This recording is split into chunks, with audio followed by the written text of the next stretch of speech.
All right, get ready, because today we are diving headfirst into, well, kind of a world of contradictions, right? Victorian poverty.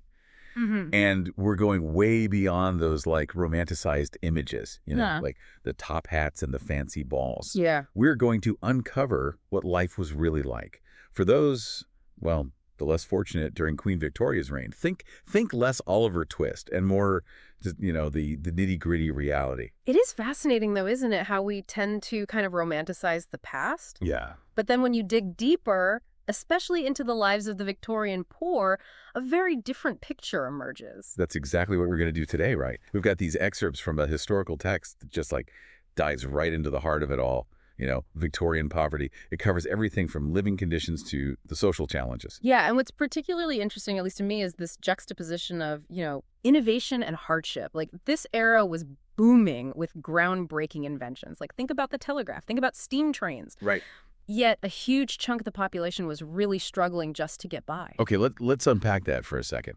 How could a society that was like on the cusp of such huge advancements also have such widespread poverty? Well, those advancements themselves are a key part of the story. This rapid industrialization and urbanization drew people to cities for work, right? Yeah. But many couldn't keep up with the pace of change. So imagine trying to find your footing in a world where everything's transforming around you. So it's not just that there was poverty, it's that this poverty existed alongside all this progress, which makes the contrast even more like starker. What did this actually mean for the daily lives of the Victorian poor? Life was incredibly difficult. Our source describes these cramped, these poorly constructed houses where families, multiple families often, were crammed into a single room. Oh, wow. Can you imagine? It's hard to fathom. Yeah, trying to raise a family in conditions like that. And this is a time like way before basic amenities like running water or indoor toilets. Right. Exactly. So families had to queue up at street pumps for water and share these unsanitary outdoor toilets. And this, of course, had a direct impact on, public health. Led to the rapid spread of diseases like cholera and typhoid. Just imagine that constant fear of illness hanging over you and your family. Add a whole other layer of difficulty to an already impossible situation. Hmm. Our source also highlights the fact that for the Victorian poor, work wasn't just a necessity, but it was a family affair. Oh, yeah. Everyone had to contribute. Everyone, including children. Child labor was, incredibly common. Children, as young as 5 or 6, working in factories, mines, or as chimney sweeps. Chimney sweeps. I remember reading about them in novels, but to think that was a real job for children is just, I don't even know what to say. Yeah, and incredibly dangerous, too. Children, because they were small, could fit into those narrow chimneys but faced a high risk of injuries, respiratory problems. And factory work wasn't much better. Workers, including those young children, endured these grueling hours, often 12 hours a day, 6 days a week, all for meager wages. It's just heartbreaking, and it really underscores how desperate the situation was. Hmm. Our source mentioned some other kind of unusual and pretty grim jobs like toshers and mudlarks. Right. What exactly did those jobs entail? Well, coshers, those were the people who they scavenged the sewers. What? Yeah, literally wading through human waste, looking for anything of value that people might have lost. Imagine the stench and the health hazards they face daily. And mudlarks, often children, they would scour the banks of the Thames, for any lost items, hoping to find something they could sell. I'm starting to understand why those romanticized images of the Victorian era are so misleading. If these jobs were the best that some people could hope for, what happened when even that wasn't enough to survive? Well, there was always the dreaded workhouse. The workhouse. Okay, I've heard that term before, but I admit I'm a bit fuzzy on the details. What exactly were they, and what was it like to live in one? Workhouses were essentially institutions for the poor, right? Like a last resort for families who could no longer support themselves. And they were meant to provide, food and shelter in exchange for work. But the conditions were notoriously harsh. Families were separated upon entry, everyone wore uniforms, and the work was, grueling and often, I think, designed to be as unpleasant as possible. Make it a deterrent. So it wasn't just about providing assistance. It was almost about discouraging people from, seeking help in the first place. You could say that. I mean, the idea was that these harsh conditions, right, would deter people from becoming reliant on public assistance. But for many, the workhouse wasn't a choice. It was the only option. It all paints a pretty bleak picture, but was there any hope for the Victorian poor? Did things ever start to change? There were glimmers of hope, definitely. One significant shift was that people started to view poverty differently. Instead of seeing it as a result of, laziness or some kind of moral failing, they began to recognize it as a consequence of societal conditions, Yeah. the system itself. So instead of blaming the individual, they started to see the system as part of the problem. Exactly. And this change in perspective, it was crucial because it led to the rise of charities like, the Salvation Army, which offered practical aid, right? Food, clothing, and even job assistance. They saw helping the poor as a moral imperative. That's incredible. It's a reminder that sometimes all it takes is a shift in perspective to spark real change. And also, I think it also demonstrates the power of collective action, right? Yeah. Think about it. Before this shift, people who were struggling were often seen as, lazy or undeserving. But as more people began to recognize the systemic issues, right, at play, they were more willing to come together and help. Did this change in attitude impact the government's approach to poverty as well? It did. It started to. The government began to take a more active role in addressing public health concerns. So they enacted laws to regulate, like clean water and housing construction. Yeah. They also passed these factory acts, and these were aimed at improving working conditions and restricting child labor, at least in the most dangerous environments. It sounds like a real turning point. But did these changes actually improve the lives of the Victorian poor? I mean, laws are one thing, but did they translate into tangible benefits? That's a great question, and one that we'll delve into even deeper. While life remained challenging for many, these efforts did bring about some significant and I think lasting changes. We were talking about how a shift in perspective on poverty Right. actually led to some really important changes, the Factory Acts, public health initiatives. Uh-huh. But I mean, I'm curious, did these changes really make a difference for the Victorian poor? I mean, they did start to make a difference, but it's important to remember that progress wasn't always straightforward or evenly distributed, Right. Life for the Victorian poor, it remained incredibly challenging even with these reforms in place.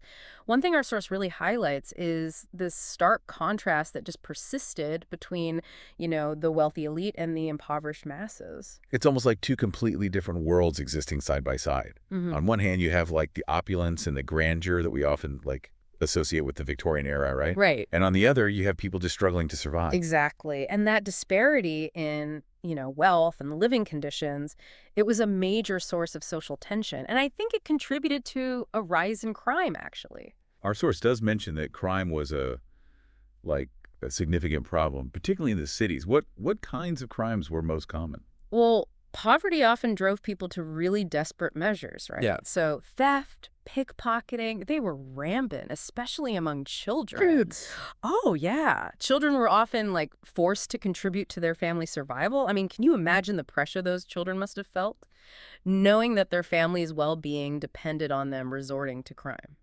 It's a heartbreaking thought. Mm-hmm. And it also makes you wonder about the long-term consequences, right, for those kids. What happened when they were caught? Well, unfortunately, the Victorian justice system, it was very harsh. Even for minor offenses. Really? Yeah. Punishments included imprisonment, transportation to these penal colonies, and in some cases even hanging. Wow, that's incredibly harsh. It seems like a system designed to punish rather than to rehabilitate. Yeah. And I think that's a key point here, right? We have to remember that the Victorian era was a time of very strict moral codes. And poverty, unfortunately, was often viewed as a moral failing rather than a result of, systemic issues. Okay. So even as society was beginning to kind of recognize the social factors contributing to poverty, there was still a great deal of judgment and stigma attached to it. So it sounds like while there was, a shift in thinking, those really deeply ingrained prejudices were hard to shake off completely. Exactly. I mean, changing attitudes, beliefs, it takes time. And even when laws are enacted, it doesn't mean those biases disappear overnight, right? Right. I think this tension between progress and these ingrained beliefs, it's a recurring theme throughout history. Yeah, it's a good reminder that social change is rarely a smooth or linear process. It's often messy and full of contradictions. Absolutely. I think the Victorian era, for all its advancements, also serves as a kind of cautionary tale about the dangers of ignoring like systemic issues. While some aspects of society were, rapidly progressing, others were lagging behind, and that created this breeding ground for, social unrest. So we've talked about the grim realities, the glimmers of hope, and the persistent challenges, right? Yeah. This really complex era. But before we move on, I'm curious, what does all of this tell us about the Victorian era as a whole? Was it a time of progress or decline for the poor? That's a complex question, and I don't think there's a simple answer to that, right? Right. The Victorian era was this time of like really profound transformation and contradiction. So on the one hand, you have these unprecedented technological advancements, economic growth, which certainly benefited some segments of society. But on the other hand, you have, widespread poverty, inequality, and like social unrest, all of which disproportionately impacted the poor. It sounds like a classic example of progress not being evenly Right. distributed, right? Right. Like some people benefit greatly from the advancements, while others are just left behind, struggling to adapt to this rapidly changing world. That's a very insightful observation. And it's something we still grapple with today, isn't it? I Yeah. mean, think about the rapid advancements in technology that we're experiencing right now. While they offer these like incredible opportunities, they also create these new challenges and they exacerbate existing inequalities. Yeah, it's like history's repeating itself in some ways, right? Yeah. Like we're seeing those same patterns of like progress and struggle, playing out like right before our eyes. Mm. But I'm curious, what lasting impact did Victorian poverty and the efforts to combat it have on society? Yeah. Did those early reforms eventually lead to more substantial changes? That's a fascinating question. The legacy of the Victorian era, it's complex, it's multifaceted, but one thing's for certain. The struggles and triumphs of the Victorian poor have had a profound impact on the world we live in today. We were talking about the lasting impact of the Victorian era, Right. and I'm really eager to hear more about how the struggles and the reforms we've discussed shaped the world we live in today. It is remarkable to think about how the seeds of so many social reforms, I mean, things we just take for granted today, were sown during that time. Yeah. Those early efforts to address public health, workers' rights, education. I mean, it Yeah. really laid the groundwork for many of the social safety nets that we rely on today. It's like they were building this foundation for a more equitable society, even if they couldn't fully realize it in their own time. So those factory acts, for example, those weren't just a temporary fix, but they were really a stepping stone to broader change. Exactly. Yeah. Yeah. Those acts, they marked a significant shift in how society viewed the role of government, in protecting its citizens, especially the most vulnerable. Right. The idea that workers and especially children deserved basic protections that really gained momentum. Yeah. And those early laws, they paved the way for much more comprehensive labor regulations in the 20th century. Hmm. It's like a ripple effect where even small changes can create these waves of change over time. It is. It's inspiring to think about how those initial steps towards reform, those seemingly small victories, contributed to a larger movement for social justice. Yeah. But these changes weren't always easy or immediate, right? No, not at all. No, no. Yeah. Remember we talked about those deeply ingrained prejudices and that resistance to change? Right. Progress was often met with pushback, and it took persistent advocacy and a belief in a better future to keep pushing those reforms forward. It's a good reminder that creating a more just society, I mean, it's a long-term commitment. For sure. So even when progress seems slow or even non-existent, it's important to just keep pushing for that change. Yeah. To keep believing that, a better world is possible. Absolutely. We can't let those setbacks discourage us from working towards a more just and equitable society, right? I couldn't agree more. Yeah. The Victorians, despite facing those immense challenges, they also showed us the power of collective action Yeah. and the importance of not giving up on those ideals Yeah. and those values. They're just as relevant today as they were back then. This deep dive has definitely given me a lot to think about. It's fascinating how seemingly distant history can still resonate so strongly with our present day concerns. Yeah. It's a reminder that the past is not just something to be studied, but it's a source of valuable lessons Uh-huh. and insights that can help us navigate the challenges we're facing today. Absolutely. The Victorian era, with its, complex mix of progress and hardship, I think it shows us that advancement doesn't always reach everyone equally, Right. and it reminds us that we must constantly strive for a more just and equitable society. Well said. Well said. Even as we celebrate our achievements, you know? Any final thoughts for our listeners as we wrap up this deep dive into Victorian poverty? Well, if we connect this to the bigger picture, I think the Victorian era serves as this powerful reminder that progress is an ongoing process. Yeah. We must learn from both the successes and the failures of the past to, create a better future for everyone. Right. It requires not only awareness, but action as well. Yeah. What steps can we take individually and collectively to address the challenges of poverty and inequality in our own time, right? Right. That's the question I hope our listeners will take away from this deep dive. That's a great point. We've only just scratched the surface here, and I hope this encourages our listeners to continue exploring this fascinating, this complex period in history. Yeah. If you're interested in delving deeper into the world of Victorian England, there are countless books, documentaries, and historical resources out there waiting to be discovered. And remember, history isn't just about the past. Right. It's about understanding the forces that have shaped our present and using that knowledge to create a better future. Well said. Until next time, keep exploring, keep learning, and keep asking those tough questions. For sure. Thanks for joining us on this deep dive into Victorian poverty.